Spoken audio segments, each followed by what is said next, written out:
araw sa inyo guys. Ito lang po Ipamalas TV. Tayo po ay mag-harvest na naman ng ating tanim na upo dito sa ating in-intercrop sa pinya. Di bali, second harvest na natin to, yung pag-harvest natin ng upo. Ayan, kasi malalaki na naman yung bunga ng iniwan natin. Di bali, 2 days mula nung mag-harvest tayo, pangalawang araw ngayon, ma-harvest naman tayo. Talagang napakabilis lang ng paglaki ng upo. Ayan, umpisahan na natin. Ito, nasa ilalim lang ng upo guys.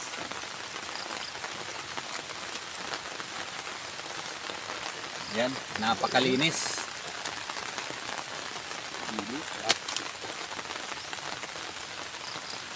Bilis. Nililinis. Ay, pagod na.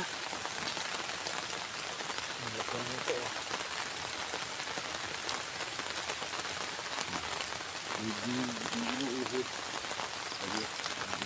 Ay. Bunga di nuud. Kakainin ang balat lang. Dami kasunod. Dami. Ang mga isang linggo na yan.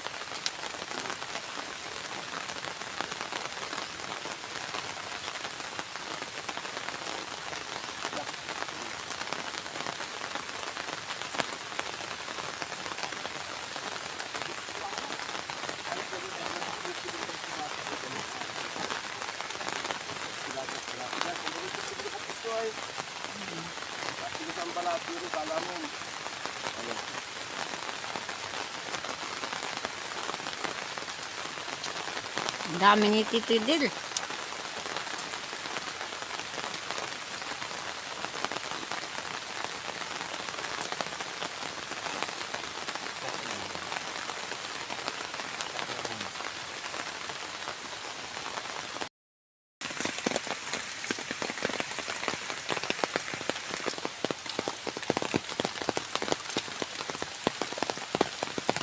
Ibang upo yan.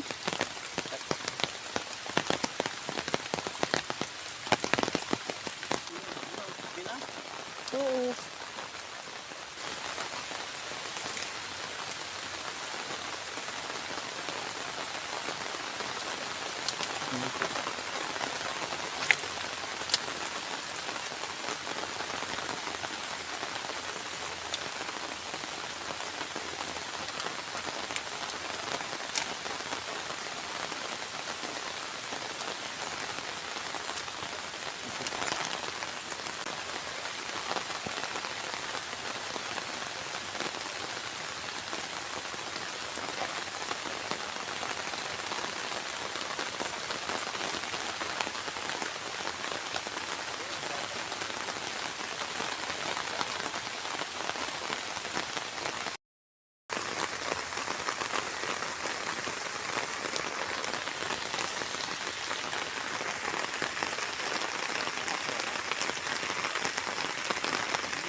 Ayan guys, tapos na tayong mag-ani. Bali, konti pa lang ating naani Dahil mga palabas pa lang yung ibang mga bunga. Sa susunod naman na araw, mag-ani naman tayo uli. Ay, masarap, gulang lang. Tayo dalawa, malinis. Ayan na. Tama ng sudan. Ayan guys, di bali tapos na nga tayo mag-harvest. So yung na-harvest natin, ito yung ibang bunga ay palabas pa lang at lalaki pa lang. Mabalik naman tayo dito mga 2 days o 3 days, mag-aani na naman tayo. Dahil nga ngayon ay napakaulan guys, kaya nakakaputi tayo. Kaya ito, nadala natin ito sa buyer bali mayroon na sa atin ang pakyaw nito. Ayan. Ayan guys, hanggang dito lang muna ang ating video. Maraming salamat sa iyong panonood. Ito lang ang Ipamalas TV. Bye-bye!